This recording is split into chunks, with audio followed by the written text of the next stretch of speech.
Hello friends, नमस्कार। आइए समझते हैं हिंद महासागर से जुड़े हुए कुछ इम्पोर्टेंट पॉइंट। तो हिंद महासागर विश्व का तीसरा सबसे बड़ा महासागर है। यानी हमने पहला पढ़ा था प्रशांत महासागर सबसे बड़ा महासागर है। उसके बाद दूसरा जो सबसे बड़ा महासागर था वो था अटलांटिक महासागर। इसके बाद जो तीसरा सबसे बड़ा महासागर है वो है हिंद महासागर। तो हिंद महासागर से जुड़े हुए जितने भी इम्पोर्टेंट पॉइंट है आज हम उन पॉइंट को डिस्कस करेंगे। तो ये तीसरा सबसे बड़ा महासागर है। इसका नाम किसी देश के नाम पर रखा गया है। यानी जो हिंद महासागर है वो एकमात्र ऐसा महासागर है जिसका नाम किसी देश के नाम पर रखा गया है। यानी हिंदुस्तान के नाम पर इसका नाम हिंद महासागर रखा गया है। इसके अलावा इस महासागर को अर्ध महासागर भी कहा जाता है। यानी जो हिंद महासागर है वो उत्तरी भाग में विस्तृत नहीं है बल्कि केवल और केवल दक्षिणी भाग में इसका विस्तार है। इसी वजह से इसको अर्ध महासागर कहा जाता है। अब हिंद महासागर का जो सबसे गहरा बिंदु है उसको याद रखेंगे। सबसे गहरा बिंदु है सुंडा गर्त, जिसे पहले हम जावा गर्त भी कहते थे।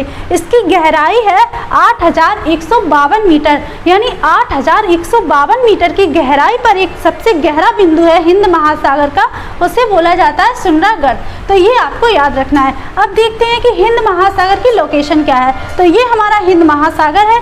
इसके जब हम पश्चिम में देखेंगे तो अफ्रीका महाद्वीप स्थित है और हिंद महासागर के जब हम पूर्व में देखेंगे तो पश्चिमी ऑस्ट्रेलिया महाद्वीप स्थित है। इस तरीके से इसकी हमें लोकेशन भी दिमाग में रखनी है। तो आई होप फ्रेंड्स ये सारे पॉइंट आपको बहुत अच्छे से समझ में आए होंगे।